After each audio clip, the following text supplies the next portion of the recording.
Well, now, I was just thinking of you, fellow humans. Welcome once again to ASMuRder, the only true crime podcast with an ASMR twist. Today's episode is number 12, and we will be discussing a murderer named Jack. That's right, fellow humans, we will be discussing Jack the Ripper. Wait, no, stripper. Jack the Stripper. Sounds like the guy who sneaks into the gym after hours and quietly strips and refinishes the gym floor. With his floor stripper of justice, he takes criminals to the cleaner.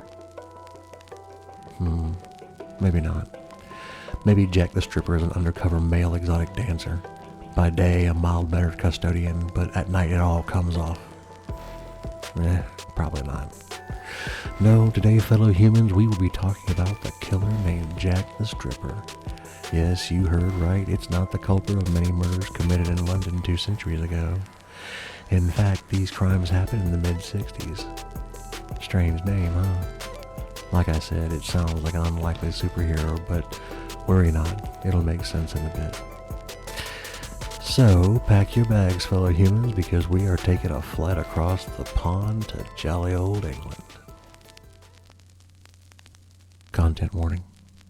Today's episode contains graphic content not suitable for some audiences, which include mentions of physical and sexual abuse towards adults and children, mentions of suicide, descriptions of multiple crime scenes, and the state of multiple dead bodies. Listener discretion is therefore advised. Of course, Jack the Stripper's nickname is not a simple coincidence with the well-known Jack the Ripper. In fact, it's a reference to him. A nickname born as a way to actually call this mysterious murderer in some way apart from serial killer. These newer crimes also happened in London, which was also part of the reason for Jack the Stripper's nickname. All of the victims were prostitutes, naked and found all over the Hammersmith district. This occupation is the principal connection between all the victims, apart from the locations in which they were found. The official number of deaths is 6, which took place between 1964 and 1965, although some investigators also link 2 previous deaths to this unknown murderer. Some people say that the killing started 40 years before the first corpses were ever found. His preferred method of killing was strangulation, and his crimes were committed with as much determination as the murderer from which his nickname came. He had been mostly forgotten by people because, well, his targets were people that maybe weren't very loved by the general public, missed only by their closest friends and family if they even had any at all. Plus, the victims were stripped of pretty much everything they had on them, sometimes including their fake teeth. But he's still known. Just not very well, thanks to the level of violence and victims themselves. After all, people start noticing when naked dead bodies start appearing around England's capital city, near a well-known river, plus there had been a connection between the British government and one of the many victims. So, who were his victims and how were they found? We'll start with the first recorded death, a woman named Elizabeth Figg, found by the police at 5:10 a.m. the cold morning of June 17, 1959. She was found in a park called Duke's Meadow, Chiswick, on the River Thames, North Bank. This park was known as having been a place where partners met and where prostitutes brought their clients. Figg was only identified after a post-mortem image of her was shown in the news, recognized by her roommate and her mother. No matter how hard authorities searched around the crime scene, and even on the river itself, the missing things were never found. A police officer theorized that the culprit had been one of Figg's clients who had taken her things when he left in his own car after disposing of the body. A pub owner said that on the night of the murder, his wife and him saw a car parking near the river 5 minutes past midnight, and that they heard a woman scream shortly thereafter.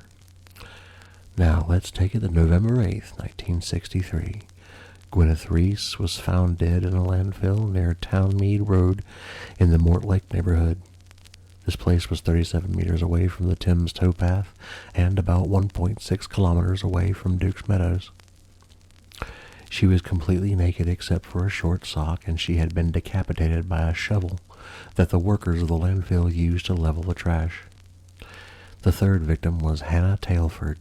She was found dead on February 2nd, 1964, on the Thames beach right under Linden House, very close to the London Corinthian Sailing Club and west to Hammersmith Bridge.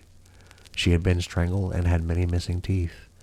There was something strange with her, though. Her underwear was found, yes, but it was forcefully stuffed into her throat. What a classy fellow. About 2 months later, on April 8th of the same year, Irene Lockwood was found dead on the River Thames bank not too far from where Tailford had been found. She was pregnant when she died. It was thanks to this victim that police recognized the culprit was a serial killer and that these crimes were related. Not even a month had passed before another victim was found. On April 24th, in an alley on the back of Boston Manor Road in Brentford, Hella Barthelomew's corpse was discovered. With her, the first solid evidence for the case appeared: paint stains used to make cars. Police theorized that the paint came from the culprit's workplace, so they started to investigate suspects in shops that worked on cars and repaired these. Basically mechanics, body shops, and so on. There's also Mary Fleming, whose body was found outside Berrymead Road, Chiswick, on July 14th, 1964. Many neighbors had heard her car reversing near the crime scene right before the body was found, but this car was never found or heard of again. Now it's Frances Brown's turn. She was last seen alive on October 23rd, 1964, by a co-worker who had seen her getting inside of a client's car. Almost an entire month later, on November 25th, her body was found in a parking lot in Horton Street, Kensington. She had been strangled to death. Brown's co-worker had been able to provide an image and description of the stranger's car, thought to be a gray Ford Zephyr. Plus, another little detail. Brown had testified as a defense witness along Christine Keeler and Mandy Rice Davies in the trial of the Profumo affair in July of 1963. Maybe her crime had been the result of this. Who knows? And last but not least, we have Jack the Stripper's last known victim, Bridget Bridie O'Hara. She was an Irish immigrant, found dead February 16, 1965, near a storage shed behind Heron Trading Estate in Acton. She had been missing since January 11th, so it had been a little over a month until she died and her body was found. John Durose of Scotland Yard was the detective in charge of the investigation, and he interviewed almost 7,000 possible suspects, working in the case as hard as physically possible to get answers. Spring 1965. The investigation had great advances with new findings. Industrial paint samples were found, samples that matched perfectly with the paint on the victims' bodies. It was found under a hidden electronic transformer, pretty much nearby where the last corpse was found in Heron Trading Estates. The edifice that the machine was hidden in was right in front of the painting workshop, presumably where the samples originally came from. Durose held a press conference shortly thereafter, in which he lied and said the suspect pool had been reduced to 20 men, that slowly was being reduced because of evidence proving their innocence. Soon this number halved until it became 3 public yet unnamed suspects. This probably scared Jack the Stripper because he didn't kill anybody else after the first press conference. The crime scenes all had stains of industrial paint everywhere, which were tracked back to the electric transformer. Plus, some of the bodies had signs of having been kept in warm temperatures, and the machine also had traces of having been the same warmth that the corpses had been. It was said that the victims participated in illegal parties and appeared in pornographic movies, and theorists say that the women knew each other and the murderer. Nothing else is certain about them, nothing that hasn't been mentioned before. There have been multiple suspects of these killings over the years, some of which weren't even considered possible culprits until about 10 years ago. First, we have Kenneth Archibald. He was a 57-year-old worker at Holland Park Lawn Tennis Club and confessed to the murder of Irene Lockwood on April 27, 1964. He was accused of manslaughter and judged in Old Bailey in June 1964. When he had to plead, he declared himself innocent and there was no other evidence linking him to the crime. He was declared innocent June 23rd of the same year. Durose had another suspect in mind, an Irish security guard called Mungo Ireland. whose name honored his home country, and who was identified by the detective for the first time in a TV interview from the BBC as a married and respectable man, going as far as to affectionately call him Big John. But this changed after O'Hara's murder, in which the traces of industrial painting were found on Heron Trading Estate, the place in which Mungo Ireland had worked in as the security guard in the past. He must have known the entire place by heart, which would have been beneficial if he had been the culprit. Shortly after this connection was made, Mungo committed suicide via carbon monoxide poisoning, leaving an apology note for his wife. A recent investigation revealed that Mungo had been in Scotland when the last crime happened, and his name had been cleared after so many years. So, yeah, suicide. Maybe he had other skeletons. Who knows? The beginning of this century brought many new things, one of them being a new suspect. It was 2001, and the reformed gangster Jimmy Tippett said that he had found information about the case while investigating for his book. It suggested that the boxer and world light heavyweight champion Freddie Mills was the real culprit. Tippett said that, contrary to what one would expect, Mills was actually a sexual sadist who enjoyed inflicting pain on others. An independent London journalist had linked Mills to the murders back in 1972, having received information from a reliable source that said the boxer had killed the naked prostitutes.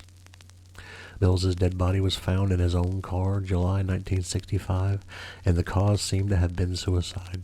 It's still unclear if he was the culprit of the crime or not. There's more suspects and theories, though. David Seabrook, a writer, talked about an unidentified suspect back in 2006. He spoke about an ex-detective of London Metropolitan Police with an important rank, someone who was in charge of investigating the murders. A couple of journalists in the early 70s wrote the exact same thing, yet this detective was never identified. The last suspect was someone that TV talked about and wasn't even in the authorities' suspect list back in the 60s. TV channel Crime and Investigation Network discussed the case on their show called Fred Dinenage, Murder Casebook. A new theory about the culprit arose, and it was said that it could have been a convicted killer in Wales called Harold Jones, who had killed 2 little girls in 1921 in the Welsh city of Abertele.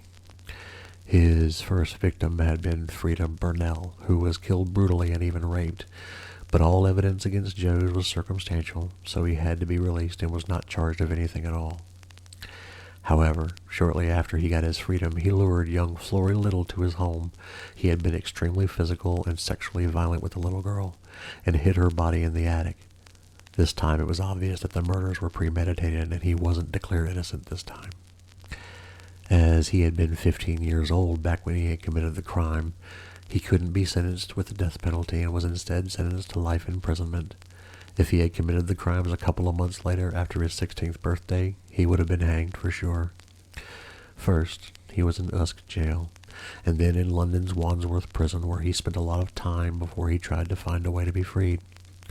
Jones was released 20 years after being incarcerated thanks to applying for parole, and against the prison's psychiatrist's and governor's wishes, it was given to him because of good behavior. Jones changed his name and then disappeared from the radar at age 37.